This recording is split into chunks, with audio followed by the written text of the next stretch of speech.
Villanova football head coach Mark Ferrante. We're live at the Green Turtle Sports Bar and Grill in East Norton. I'm Steve Pannone, joined by the head coach. Coach, will start Saturday night up in Long Island. Obviously a tough loss for your squad, 29-27 as a two-point conversion late in the game doesn't connect, and you guys drop a tough one, 29-27. Yeah, Steve, that was a really tough one. And, you know, when you look at the final score, it's almost what you had predicted. Two CAA evenly matched teams going head-to-head. You figured it would be that type of a game, a fast and physical game. You just didn't think that it would go that way. You think there'd be more give and take within each quarter, within each series. You didn't think it would be all or nothing in the first half and then all or nothing in the second half. And when you look at the film, you know, after the game, you're scratching your head a little bit. You know the turnover killed you and their turnover killed them and those types of things. But when you look at the film, it's almost like we didn't play as well as the score indicated in the first half. We were up 21-6. And when you watch the film, it wasn't a real clean 21. It was plays that we made, and on their side, they didn't play as poorly as their score indicated in the first half. They just missed some plays. And then that totally flipped in the second half. You know, there was plays that were there for us to make in the second half, and we were overthrowing it or underthrowing it like they did in the first half. And in the second half, they were converting a 3rd and 7 and a 3rd and 14, which they weren't doing in the first half. So it was just one of those, it's never as good, never as bad. And, you know, the first half, we're up 21-6. The second half, they are up 23-6. They scored 2 more points than we did in the total game. They win the game. That's kind of how it played out. And looking back on let's go to the first half, and you talk about you're up 21-6, 21-0 to start the game. They get a late touchdown late in the second quarter to go to 21-6. Talk about what you did well defensively, I guess, in the first half to limit them to just those 6 points. Well, on their first drive, they fumbled. So it's not as much as what we did well defensively as much as them shooting themselves in the foot a little bit. And that gave us good field position, and we were able to go down and convert that into a score.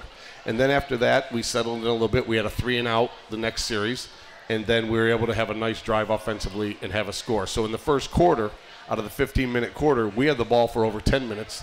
They had it for under 5. Moving forward, that reversed again. That flipped again in the third quarter. They had it for over 10. We had it for under 5. So, again, they were just missing some plays. They had some guys open, and the quarterback overthrew them. In the second half, they made the connections. In the first half, we were on point. Zach was phenomenal with his accuracy. They made a couple good plays. We had a corner route in the end zone to Chenga Hodge where their safety broke that up, but the ball was right where it needed to be, and those types of things. But, you know, their opening drive, they fumbled the ball, and their turnover allowed us to score. In the second half, we fumbled the opening kickoff, so we gave them an extra possession, which killed us. Yeah.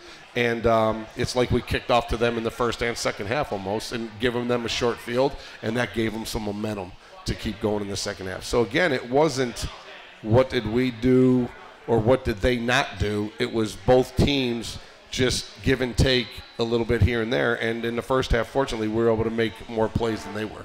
And then in the second half, they were, as you mentioned, they made more plays. It seemed that they, in the first half, they really struggled in their passing game. And then in the second half, they made some really outstanding plays in their passing game. The 97-yard drive kind of jumps out. You don't expect that from your defense. Right. You know, Nate Fondacaro pins him deep. You're trying to hopefully get a 3-and-out.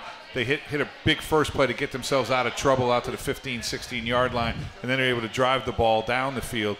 But one thing I want to talk about, and injuries is a part of football, but I want to talk about, like injuries. If you know someone's out this week, you can practice them. You get your reps to their backup this week. When you lose guys during a game, is that a big difference? Yeah, that's a lot different. You know, the guys don't get the same amount of reps. They don't get the full game plan. It depends who we're talking about as well. Yeah. You know, and that can make a huge difference. And right now we've had some moving parts because of some of those injuries. You know, Ryan Bell's been out. He'll be out probably again this week, unfortunately. And you know, Brandon Hittner, our right tackle, you know, we played a Bucknell game. You think we're going through the Bucknell game and we came out 100% healthy. All of a sudden, Brandon Hittner missed last week's game because he got rolled up on the Bucknell game. So we're hoping that we get him back soon. So it's one of those things where there's some moving parts. But when you look at it, as you said, it appeared, right? It appeared that we were playing really well in the first half, and they weren't. And it appeared that they played really well in the second half, and we weren't.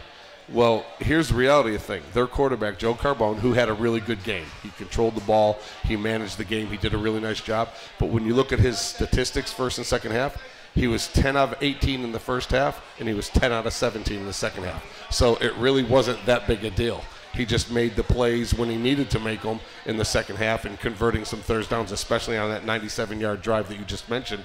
They converted some crucial third down conversions and got the ball in the end zone. And that takes a lot out of you, not only because they went 97 yards, not only because they scored, but because they held on to the ball and kept us off the field for so long. All right, Coach, we're going to take a quick break. We'll come back to finish up the Stony Brook game after this. So you're listening to Talking Villanova Football with head coach Mark Ferrante. Back with more after this on 610 ESPN.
Lead 6-0 with 8:16 to go first quarter. A good start on Long Island tonight, Kevin. Welcome back to Talking Villanova Football with head coach Mark Ferrante as we kind of recap the Wildcats' tough defeat up in Long Island to Stony Brook 29-27. The Wildcats scored late in the ball game. The two-point conversion comes up short, unfortunately. Coach, we'll talk a little bit about the second half. You mentioned Stony Brook kind of controls the football 10 minutes in the third quarter. You only have the ball for about 5 minutes. And then starting your fourth quarter, your quarterback goes out, and you got to go to Jack Shetlick off the bench. Yeah, and that goes back to what you were just talking about. When it happens in the game, Zach takes most of the reps in practice, so he's getting the complete game plan. Jack, as the backup, as the number 2 guy, gets, certain reps, certain number of reps as well. He's not going in there totally cold, but, it's not the same as if you have the whole week of preparation, the whole week of practice under your belt. And, sometimes it takes you a little while to get going, especially in that position. You're not seeing the blitzes. You're not seeing everything as clean from the sideline as you do when you're behind center. So it took us a little while to get started. And then to Jack's credit, he took us down on that drive at the end of the game to get us close. And, I think he was 5 for 6. On that drive and delivered some really good balls and had a couple good scrambles. And, he's a competitor as well. And, he went in there and did what he could and came up just short on the two-point conversion. But like I said, the two-point play was definitely there. We had Jarrett McClinton in the back part of the end zone open, and they have a 6'4" safety who was actually covering Forbes in the lower part of this end zone, across the goal line. So if he put maybe another half a foot air under the ball, it would have got over that guy, and Jarrett probably would have made the completion, and you never know what could happen if we were able to take it in overtime. But, their 6'4" safety, E.J. Finneran, did a good job getting his hand on the ball and deflecting it. And then Forbes came pretty close to catching it on deflection, to be honest with you, when you watch the film. But the ball hit the ground, and that's the ball game with 50 seconds left. Hey, Coach, I know as a staff and everyone, you have a handful of plays you like to use as two-point conversion plays. There was a timeout called there by them and trying to get everything lined up. I don't want to give away a secret. I think he used that one last year against James Madison, and it worked. Or similar formation, I guess. Similar stuff. Yeah. Similar stuff. You like the call. Just unfortunately, a good play by the defense sometimes happens. Yeah, it was there. I mean, we ran a motion guy across, so one of their defenders went with him. We had a wide guy out in the sideline, so he was being covered by that guy. And then we released two guys to the same side of the formation coming out with Jack. And Forbes was the low-level guy, and Jarrett was behind him. And Jarrett's guy was probably, the guy that was trying to cover Jarrett was probably 4 or 5 yards behind him, trailing him. Their safety just made a nice play by getting his hand on the ball because it was there. It was definitely there. And they were kind of stacked a little bit. Like Jarrett was kind of tucked behind Forbes in the back of the end zone. So, if he could have been maybe a little further in front of him and you could put the ball more on a direct line, it could have been a different outcome. But, Jack did a nice job trying to get over the top of the guy, and unfortunately it just wasn't quite high enough.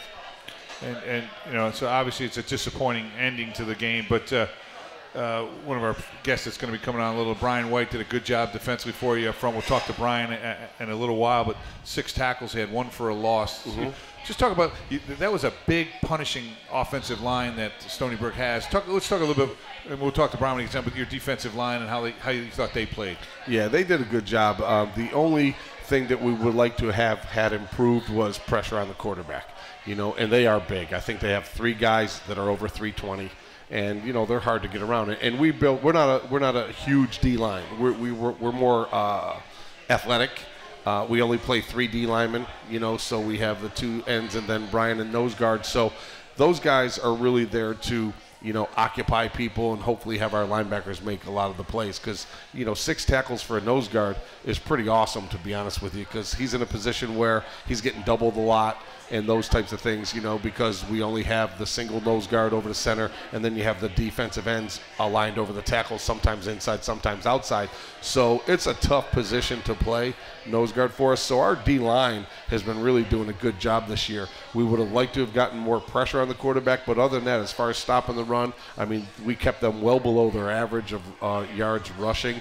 Both of their running backs are the top rushers in the league. One of them's not anymore because of the game that we held him well under his average. And the other guy who's averaging over 120 yards a game didn't have 100 yards against us as well going. So, as far as our D-line and our defense as a whole, we're playing well. We're just we didn't get enough pressure this past week. Against Bucknell, we had 3 interceptions. We didn't get the turnovers this week. We got the 1 fumble recovery. If we could have come up with a pick somewhere along the way, that would have been awesome. It's amazing. You're out there battling for 3 hours plus, and it comes down to maybe one play down the sideline where they got a back shoulder throw that's completed. If the DB sees it quicker, maybe he can turn. It was well executed. You got to give the other team credit when they make plays like that. But it really comes down to a play here or a play there. And obviously the game goes a different direction. There was a lot of those kind of plays, and minus the turnovers and minus the 2-point conversion that didn't work, there was a lot of, and they're saying the same thing. When they watch their film on Sunday, they're saying, oh, we had that one. Why did he overthrow it by a yard? Or why did our back not see that hole? Why did he cut back? And those types of things. And, there was a lot of near misses for both teams. And then there was a lot of big plays for both teams. We had that 56-yard completion to Todd Summers. We had the double pass that went for a touchdown. So, you have those types of things. And then they had that 3rd and 17, 26-yard gain down the sideline on one of those bobble plays you were talking about. And our defensive back was in good position, but they made the catch. Yep. They made the catch. So their guy outperformed our guy on that particular play. All right, Coach, we're going to take a quick break. We're going to be back with Coach mentioned nose tackle Brian White will join us in the next segment. It's Talking Villanova Football with head coach Mark Ferrante. Back with more after this on 610.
Welcome back to Talking Villanova Football with head coach Mark Ferrante. And, Coach, we're joined by your nose tackle. We just talked a little bit about senior Brian Wade, a local product out of Westchester Henderson.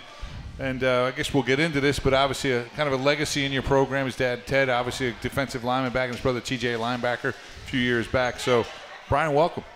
How you doing? Thanks for having me.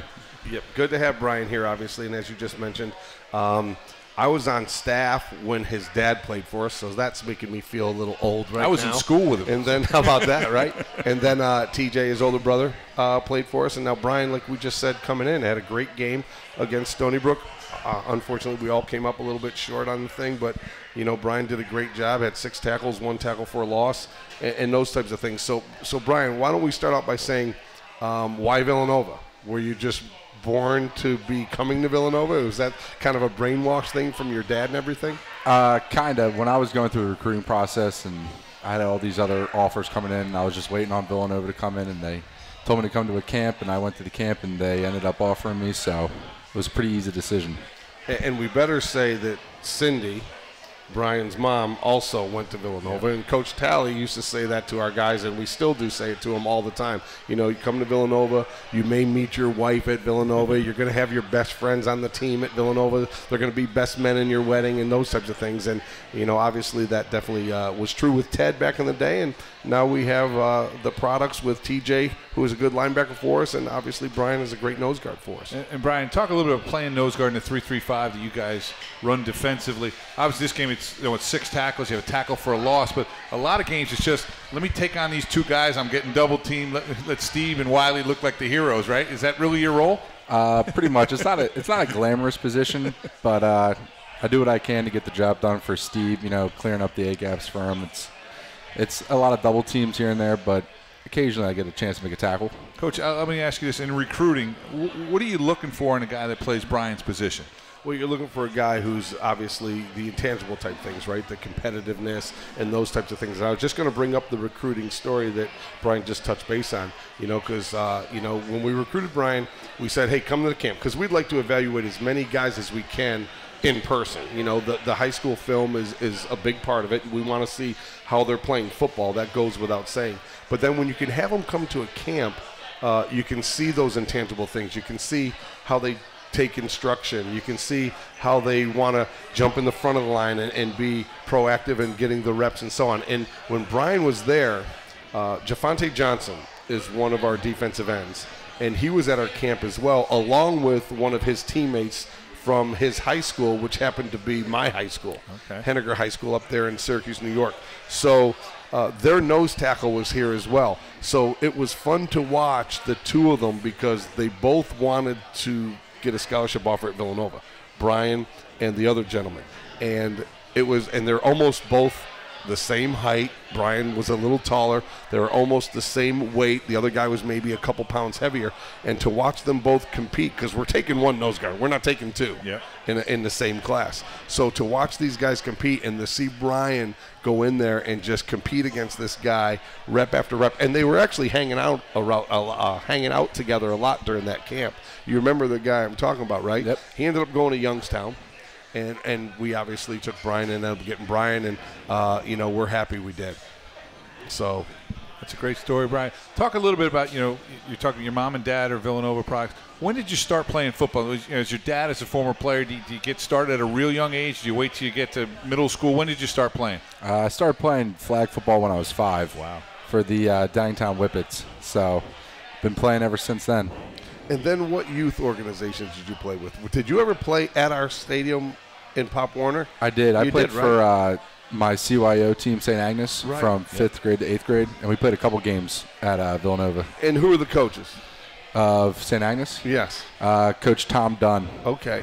Your dad didn't coach you? Yeah, he did actually. Right. My dad, 7th and 8th grade year, D-line. Was Billy Connors on that staff? He was, yep. Yeah. Former Wildcat, yep. Yes, yep. All those guys. Because I remember when you guys would come over and play on our field, and I figured maybe you played for that organization and you had played at Villanova, obviously, prior to coming to Villanova. Mm-hmm. So that was good. But with 2 parents that are Villanova through and through, he was almost brainwashed. He really couldn't go anywhere else, you know. And he was being recruited by other schools, but you know, he was pretty much locked in. I think once we offered him, I think we knew we had a strong shot at getting him. Right, you talk about being locked in, and you kind of know Villanova maybe better than some of the other schools because your parents' affiliation, the proximity to your home. But I guess what has it been about Villanova since you've gotten here and been in the program now for 4 seasons that's made it so special for you? Just a tight group of guys. Like Coach Ferrante touched on earlier, like you find your best friends. And I definitely would say I have made lifelong friends here. And also making my decision easier was the education part of it. It was like the best of both worlds. Got competitive football and great school. Can't really go wrong. And the networking is huge. Mm-hmm. What did you do this summer? Why don't you tell everybody, because I think you had a pretty good internship this summer. I know I saw some stuff on social media talking about that. So why don't you tell everybody about the network that comes through Villanova as well? Oh, the networking is great. It definitely got me in the door. I did a internship with Lincoln Financial over the summer, working in their annuities inbound department. So it was fun to get some real life experience while also doing some summer workouts. Smart guy. He certainly is. And Brian, so as you guys get ready now, you're going to travel up to Maine this week. I've heard the coach's perspective. What's the perspective of the guys as they get ready for the Black Bears on Saturday? They're a good team. Their O-line's big, physical. They do a lot of flashy stuff. So if we can just identify it and play our defense, I think we'll be okay. Well, Brian, we appreciate you taking the time to join us. I want to wish you the best of luck the rest of the year, and all set to graduate in May, and hopefully a career in finance. Is that the hope? Hopefully. Maybe play some football and then maybe go there? Yep, we'll figure it out when we get there, yeah, but definitely. Let's go get 6 more tackles this Saturday. Exactly. Maybe a sack or 2. Hopefully. All right. Thanks, Brian. Thanks, Brian. Well, we appreciate it. This is Talking Villanova Football with head coach Mark Ferrante. Back with more after this on 610 ESPN.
But it's not going to be until he's inside the 5-yard line. A little trickery comes up huge. Welcome back to Talking Villanova Football with head coach Mark Ferrante. We have a special guest joining us. Coach, I'm going to let you introduce him.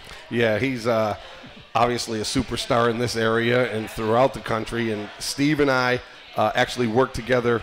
Well, this is my 31st year here, so 32 and 33 years ago, Steve and I were coaches together at Lafayette College. And ironically enough, when I came to Villanova, Steve left just before me and went up to Maine and was with the Black Bear staff for a little bit of time before he went over to UConn. So our guest tonight, I'm giving the early stage stuff, you know. Obviously, he's more known for Eagles coordinator, head coach of the Rams, interim head coach with the Giants, and a true superstar in the NFL, and obviously a great friend of mine, Steve Spagnuolo. What do you say, guy? You use that term superstar very loosely. I tell you that right now. When I'm among one, I throw it out there. You're being too nice, but when you were running down how long ago it was that we worked together, it was right up the street here, Steve. And Lafayette College was a great place, and Mark and I both thoroughly enjoyed the Lehigh Lafayette game. Those were special games. I think it was 3. I think I was a part of 3 of them. You were there 3. I was only there 2. For 2 of them. Yeah, because you were there a year before me and all those things. So. And Coach, I looked at your bio before the show tonight, and you're a true football coach because you've been about 15 different spots over your a lot career. of places. And I've always seen. We'll talk about it a little bit. You talked about your college. I grew up in Connecticut. I see you were at UConn. You were at Maine. You kind of covered New England. You grew up in Massachusetts. I did, so you kind of covered New England. Talk a little bit about the difference between college football and then many years in the NFL, obviously. Yeah, interesting question. To answer that now, I'm going back 20 years to talk about college football. I talk often with Mark about what college football is like now because I've been so far removed from it, and to me it's probably the recruiting more than anything. Yeah, Mark's changed completely. Big time different. But I will say this, Steve, the teaching, the coaching, the football, the X's and O's are really not that much different. The biggest difference comes in the other times, like in the NFL, it's purely football. But you're still working on relationships. You're still working with guys. You're still, building camaraderie. I think the one thing that the biggest difference is that, Mark, your guys are busy with school, obviously, trying to get an education. And the guys that I've dealt with for the last 20 years are really just trying to master a profession. And I've talked to our guys that are there now. Tano Passanio, our guy who's playing with the Chiefs, was on last night. Yeah. They had a nice come-from-behind win last night. And Tano was a double major, accounting finance. And so I used to talk to Tano, how you got to watch more film on your own. You got to absorb more football stuff. And he's like, Coach, I got a paper I got to do. I got a midterm exam I got to get ready for and all that. And now that he's with the Chiefs, last year being his rookie year, this year being his second year, he understands that part of it. He's like, Coach, the classroom now is football. Yeah. He's in there and he's studying and watching film. The guys that last in the NFL figure that out real quickly. And the guys that sometimes don't last as long. But when it becomes a profession, it becomes a job, it's just not 2 hours on the football field. Right. There's much more to it, as we all know, who've been involved in athletics. And I think the guys that figure it out quickly end up having a longer career. All right, Coach, I'm gonna start with Steve first and let him go first. See, what did you see in Mark 32 years ago that you made to say, hey, this guy's going to have he's going to be a head coach in Division I. He's going to do a great job at Villanova. What were the characteristics you saw in Mark that you say this guy's going to be a successful coach someday? Well, I tell you, Mark had this right away, and I always noticed this in good coaches. Really good teacher.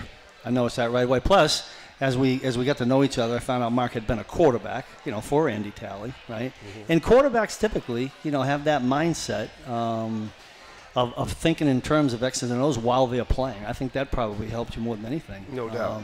Coming through the ranks.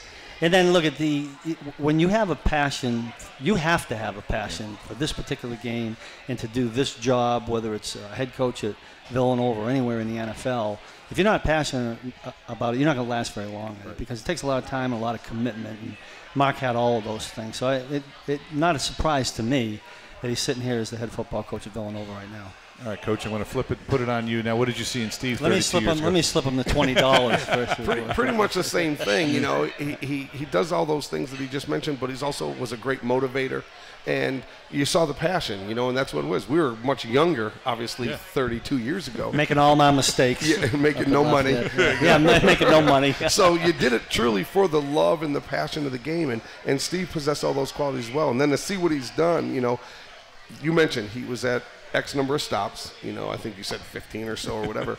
And I was at Villanova that whole time. Yeah. So, I remember Steve was in NFL Europe for a minute and, doing those things before he was able to get into the NFL and started with the Eagles on the ground floor for the most part and then became an assistant and then became the DB coach and then became the coordinator and then the opportunity to be the head coach with the Rams and so on. So it's been awesome to watch his career knowing, he and I lived together. Meanwhile, you were still living in the same house. I was still here. Which was a big advantage. I was still here. But I was renting all over the place.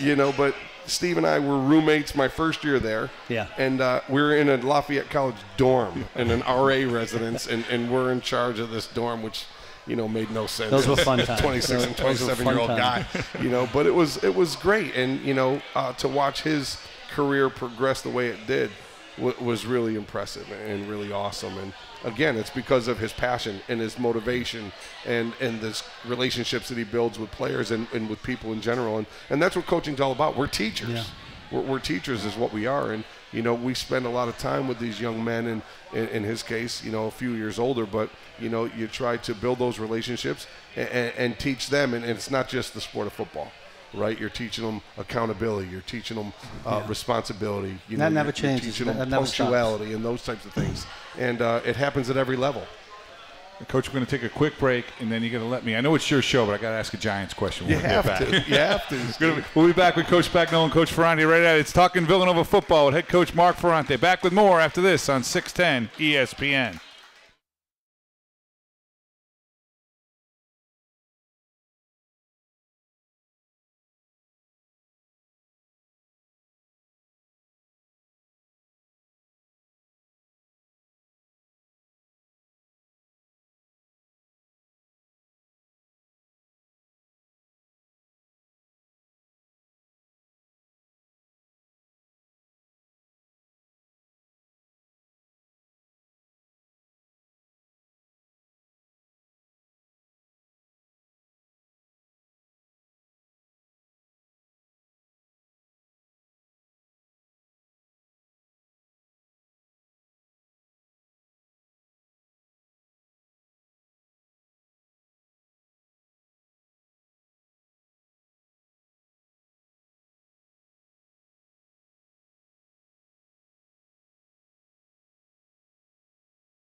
Welcome back to Talking Villanova Football with head coach Mark Ferrante. We're joined by Coach Steve Spagnuolo. And Coach, growing up in Connecticut, huge Giants fan. I got to talk to you about the 18-0 Patriots and your defense, 17-14, and just a little bit about. Let's talk about the whole week. And obviously, one of the greatest offenses in the history of the NFL, and your unit just shut them down. Yeah, it was really scary. Now that I think back to it, it was a scary 2 weeks. I will tell you this, Steve. Thanks for bringing back the memory, because it's hard to believe that is it 10 years? Yeah. 11. I think it's 2007, right? 11. Yeah, because we celebrated the 10th year last year. I honestly felt during the course of the week of preparing for that against that offense that if this is going to sound crazy when I tell you this now, I felt if we could hold them under 30, we could give ourselves a chance to win. I'm not mean our offense got to put some points on the board, but they were so prolific with Tom and Randy Moss. And they had running backs and a tight end and the slot receiver Welker, and I didn't know who we were going to put the cover on him. But I will say this: if you remember back, very well, we played them in the 16th game. Remember in Giant Stadium, and they beat us in a 35-33 or something like that. It was a real close game. And it got them to 16-0. Yep. And I remember walking off the field. Now, we had already clinched the playoff, Mark. Like, we couldn't change our position. We knew we were playing the Tampa Bay Buccaneers. It was a big thing Tom Coughlin playing his starters in that game, and it didn't really matter for positioning. And quite honestly, to be honest with you, Steve, defensively, we decided not to put very much in because we actually put some things in for that game to make Tampa Bay work on that we weren't going to running that game. We're going to use, yeah. But anyway, after we got beat, we all kind of felt, we were moving on to the playoffs, but it was like we could. I remember Justin Tuck walking up to me and saying, "Coach, if we get a chance to play them again, let's just get after them. Let's just let us run, whatever." He said, and I said, "Look, if we get a chance to play them again, we'll do whatever we got to do to win." But I remember him saying that as we were walking off the field. And then, a month later, we were playing them in Arizona. And I think he got 5 sacks that day. I think it was the most Brady had been sacked all year. Yeah, we frustrated him, which is one thing we wanted to do. I remember standing up in front of the guys and saying, "Look, we're going to run this, this, and this." We put the game plan in, and I said, let's get to him as much as we can. Even if we don't stop him from throwing the ball, I said, let's make sure we hit him. Because for that reason, Steve, he hadn't been touched very much the whole year. And I felt if we could get to him, it would be a little bit different for him, and it might help us going forward. But they found a way to get 2 drives together. Because we won the game. I remember the 2 drives they scored on, Steve. Those are the ones that bothered me the most. Yeah, right. No doubt, no doubt. Well, Spags is, he's got that double thing here, right? You're a Giants fan. My friend Don over here is a Giants fan. We have more Giants fans over here to my left. Yeah, Pam. But Spags is really also an Eagles guy. So I know we got a lot more fans in the room that are Eagles fans than we do Giants fans. I got some Eagles green in me still. And why don't you talk that real quick? How'd you start with the Eagles? Yeah. And what were the positions you held to get to where you ended up getting? Well, in 1999, Andy Reid came here, and he brought me here with him, and I was a quality control guy. I was a low man on the totem pole, but I was coaching, luckily, Steve, a guy by the name of Brian Dawkins, because I also was coaching the safeties at the time. So did that for 2 years, then stepped up to be the defensive backs coach, then went to the linebackers, and then I moved on to the Giants. And I was very fortunate, and the Eagles fans that are here will know this. I was very fortunate to work for a man by the name of Jim Johnson. Oh, yeah. And we all know what Jim was all about. And, yeah, he was terrific. And God bless him, may he rest in peace. But he had a lot of unique things that we did. And I was able to keep some of those things and carry it with me. And so I'm blessed in that I was able to work for somebody that was that knowledgeable in defensive football. Right, which was awesome. And then, Spags and I, like I said, go way back to the Lehigh Valley. And that's how I met my wife, Georgia. She's from Bethlehem.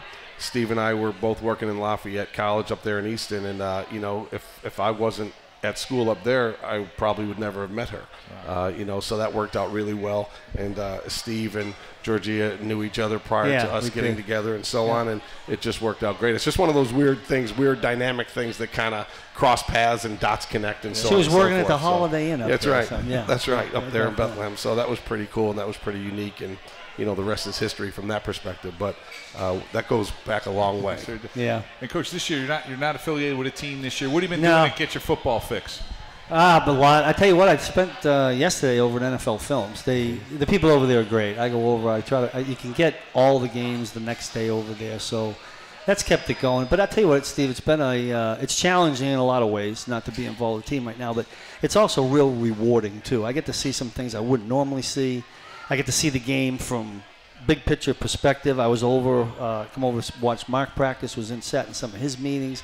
I haven't been able to be around that college setting in 20, 22 years. Right. So that was fun. And I went to a couple of training camps. So I've found ways to get the fix in, and God willing, I'll be back doing it again next year. We'll see.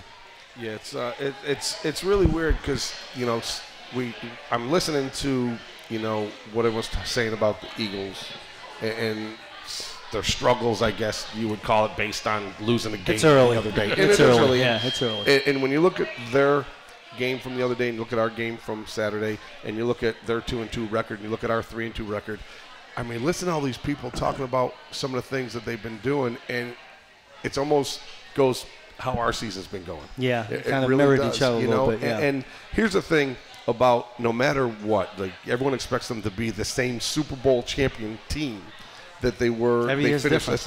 And that's what I was just going to say. No matter how many returning players you have coming back, and in the college level, you're going to graduate seniors and bring in new freshmen. Yeah. So your roster's never the same. In the pro level, with free agency now and everything, your roster's never the same. So you're never going to have the same players back. You're not gonna, even if you did have the same 11 starters on offense and defense and the same special teams units back, it's still not the same team. No, every game's different. The ball bounces different ways, And look at in both levels, college and in pros, this game of football typically comes down to what happens in the last minute of the game. Right. And anything can happen. We saw that in the Eagles game. If you look at the two games the Eagles won, the other team had first and goal in the last the Atlanta game. And they shut. And Indianapolis both had.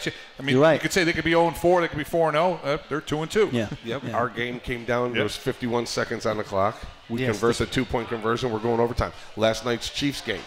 Last drive of the game takes the game. So that there's definitely that's what makes it the great game it is. Exactly right. And there's all those things that happened prior to in the first 59 minutes. And it comes People forget about it. And it comes down to the final minute. And depending on how the outcome of the game comes, you do forget about some of those first half in a lot of things. ways, until you start listening to sports talk radio when they're dissecting every play, you know. Right. I get a chance to do that now, Steve. I can listen. I can listen to it. Yeah. Hey, Coach, I want to ask you one more question about last year. You're in a situation where the head coach is let go along with the general manager during the middle of the season. Yeah, it was hard. You become the interim coach for the Giants in the last 4 games of the season. Talk about that transition. What would that be like in terms of trying to take over a room 3/4 of the way through a year, a team that's struggling a little bit? Yeah, well, listen, Mark will tell you that when you're in that position or when you achieve that position, you get to that spot, you want to have time to mold it the way you want. When you're kind of plugged in the middle of the season, it's just kind of find a way to take one game at a time and see if you can have something positive happen during each week. I mean, down the stretch there, I thought our guys played tough, kept playing. We came close. We were 10-10 against Dallas. You'll probably remember if you're a Giants fan. And last 8 minutes, and then we took the Eagles to the final play. My man Corey Graham. I coached Corey Graham at Baltimore for a year, and I see him now. I say, I know you tugged that tight end. It should have been a penalty. We had a chance to win that game. He's a CAA guy. He played in New Hampshire. That's right. He's a New Hampshire guy. I know people are giving him a hard time today, but he's a good football player and a smart football player. But it was unique, Steve. It was tough. It was hard. I had to motivate the guys. It was tough on the guys. I felt bad for the players. We had high expectations. Things didn't go our way. We had all kinds of injuries. Lost some really important players. But I will tell you this. We finished the season by beating the Washington Redskins. Now, I've been there and was part of a lot of big wins for the New York Giants. And I will tell you this. After going through the season that we did last year, winning that game against the Redskins at the end of the season was as fine and enjoyable win as I ever had up there. I mean, look, all our guys were banged up. We were fielding an Arena League team, really. I mean, everybody was hurt. And Washington was playing for an 8 season, and we won 18-10. So I was really proud of the guys there, and I was glad that at least we could finish with a win in the final game of the season. It didn't erase 3-13, Steve, but it felt good that day. I know the feeling because our final game is our rival game every year against Delaware. Yeah. And it didn't erase the 5-6 this last year. Yeah. It didn't erase the 5-6 record, but it definitely carried us into the off season in a lot better mood and carried us through off season training and into preseason. Feeling a little bit better about yourself for sure because that was a huge win. No doubt. Yeah, no doubt. It's hard to win. You got to enjoy them when you get them. That's right. Darn sure. Yeah. Coach, thanks for your time. We appreciate it. We're going to take a quick break. It's Talking Villanova Football with head coach Mark Ferrante. We'll be back with more after this on 610 ESPN.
Welcome back to Talking Villanova Football with head coach Mark Ferrante. Coach, another weekend in the CAA coming up, another ranked team.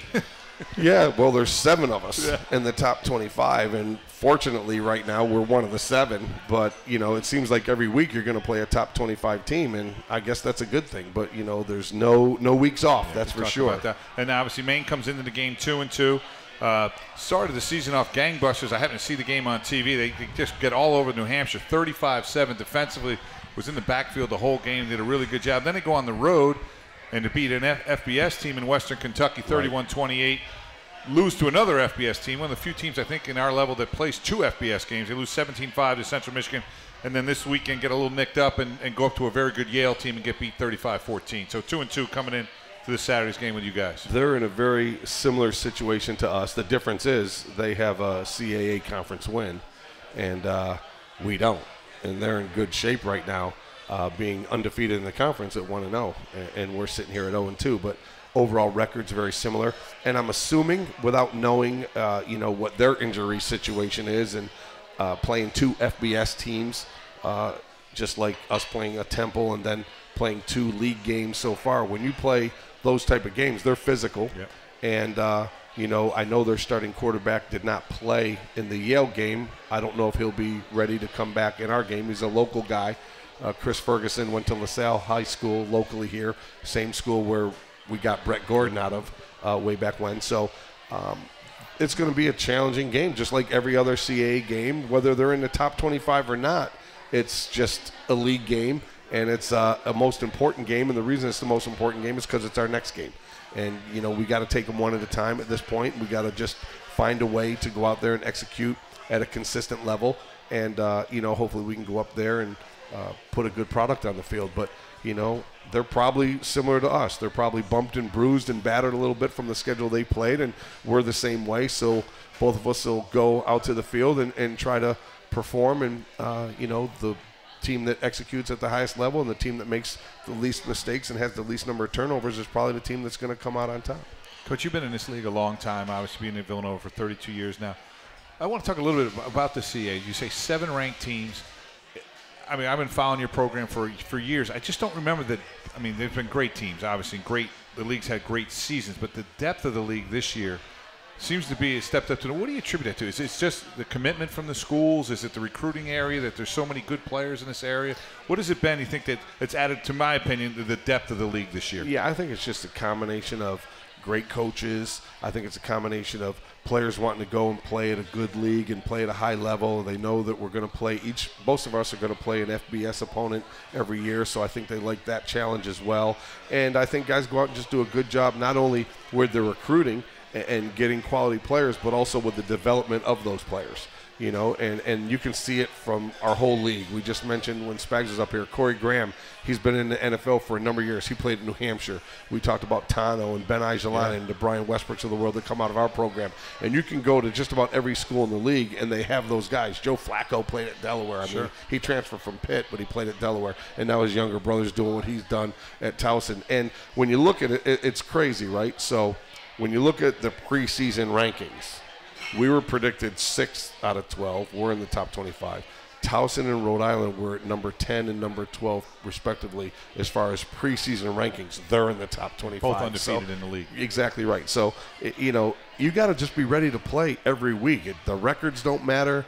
The rankings don't matter. You just got to be ready to come in and play at a high level, regardless of who you're playing within this league. It's probably a good thing because, really, with a 12-team league, you could play 11 games, have your schedule fill, and not worry about going out and getting non-league games. I don't know if any of us could withstand an 11-game CAA schedule. I don't know if you'd had anybody left to finish the season with. You'd have some walking wounded by by November for sure. It's just so competitive. And, we go out and we play these FBS teams. And like you said, they were able to beat a Western Kentucky. We were able to beat a Temple this year and so on. So it's just a good level of football. And for a lot of different reasons, I think, from recruiting all the way through the development of the players. And we went over the Stony Brook game. Coming into Maine now, like, if there's a couple of areas you want to see, if it's consistency or improvement in the running game, passing, whatever, what are some of the things you'd like to see your club do this weekend? Well, there's a number of things. We always want to go in and play fundamentally sound football. We want to tackle well. We want to protect the football. We don't want to have the turnovers. We want to execute at a consistent. We want to have a balanced running and passing attack from offense. We want to make sure we can stop the run on defense and not give up the big play on defense and make them earn what they want to. Make them earn what they get and so on. And we want to try to minimize the mistakes. So what are the mistakes we're talking about? Turnovers are the number one thing. That's always going to be the case. We want to try to reduce our penalties. We've been penalized too much right now, and we had too many false starts in this last week's game, and we had the big holding penalty, took a touchdown off the board. That kind of killed us, and those types of things. So we just got to play fundamentally sound football. Just do your job. When Brian was up here, he was talking about Maine doing some things that aren't overly fancy but a little flashy. So really, you got 11 guys on defense. Do your job. Play your gap. Cover your guy. Do your fundamental job. You're not going to make every play. Just play good, sound, fundamental football. And if everyone does it, if we have all the gaps covered, and if we cover the guy on a play-action pass or a reverse pass or something like that, and, we don't get our eyes caught in the backfield from a defensive back perspective, we should be okay. But, they're going to have good players too, and they're going to have some tricks up their sleeve, I'm sure. And we just got to go in there, and hopefully we can win the special teams, because last week we lost the special teams battle. We missed a field goal. We fumbled that punt. We fumbled that opening kickoff of second half. So those things will come back to haunt you at the latter part of the game. So let's hopefully we can take care of those throughout the course of the game and not have those miscues as well. And Coach, we talked each week seems like there's a first. You played early in the day, then you played a couple of 6 o'clock games. This week's the first time you're going to get on an airplane and head up to Maine. Talk a little about your travel. Do you walk through at home? Do you like to walk through at the visiting stadium? What's your plan for travel this week to get ready? Right now, this is week 6, right? And it's all been the same. Nothing's changed. Our Friday's the same. We meet at 3. We go on the field and do our walkthrough at 4. We come in and have a brief meeting, have dinner, and then we depart. On the other games, even though we had 2 other away games, we didn't leave till the day of the game. So last week was the first time we left on Friday evening. This will be the second time we leave on Friday evening. We're taking a flight up there, so we'll probably, be honest with you, and we had an easy trip at Stony Brook. It was one of those things where, how long is it going to take? How are we going to get through New York? I checked probably for 3 weeks straight at various different times of the day. Should we leave at 9 in the morning? Should we leave at 11 in the morning? Should we leave at 1 in the afternoon? And the best time it turned out for us to go to Stony Brook was 6:30 at night after dinner. Yep. And some of our parents that live in New Jersey, so they're an hour closer to Stony Brook than we are over here at Villanova. It took them over 4 hours to get there. We made it to Stony Brook last Friday evening at 3 hours and 10 minutes. Wow. So the travel was easy. However, we'll probably get to Maine even earlier because we're flying. We're leaving about the same time, but it's a flight. So we'll probably be pulling into Maine hotel, and the hotel is at the airport. Yep. So we're going to get off the plane, walk through the terminal, and go to our From that hotel. side, it is very convenient. So I made the trip with you guys 2 years ago. It is a very convenient setup once you get there. It's an easy trip. It's not a 3-hour bus ride. It's not a 4-hour bus ride. It's a 1 hour and 10-minute flight, and we're at the hotel. So we don't have to get on a bus when we get there. So we'll probably get to Maine earlier than we got to Stony Brook this past weekend. Yeah. So it should be an easy trip. Okay, Coach, we'll take one last break, and we'll be back to wrap it up. We'll be back with more of Coach Mark Ferrante on the Coach Ferrante football show here on 610 ESPN.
Welcome back to Talking Villanova Football with head coach Mark Ferrante. Coach, we got about a minute left here on the show, and just, I guess, let's talk about, as you guys get ready, talk about your preparation this week and obviously what you want to get accomplished up in Maine. Yeah, we've told the guys again on Sunday, and you've heard me say this in previous weeks, win, lose, draw, whatever the outcome's going to be, once we get done with the film on Sunday, it's time to start the preparation for the next opponent.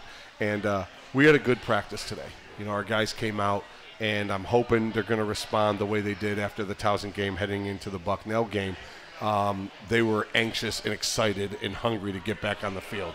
And I'm anticipating after today's practice, and we'll see how it goes tomorrow, obviously, but I'm anticipating after today's practice that they're going to have that same mindset. You almost can't get back out there soon enough. After a sting like that or a loss like that, and it stings pretty bad, you know, you're almost so excited to get back out there to prove that you're better than maybe what you performed at in the previous. And, you know, that's kind of going to be our mindset. And our guys are going to be hungry to go out there and play, and we're going to go up there and give them everything we have. All right, Coach, thanks. Best of luck on Saturday. We look forward to seeing everyone next Tuesday for Talking Villanova Football with Coach Mark Ferrante at the Green Turtle Sports Bar and Grill here in East Norton. I want to thank Joe Gaines and studio engineer Ryan Lennox.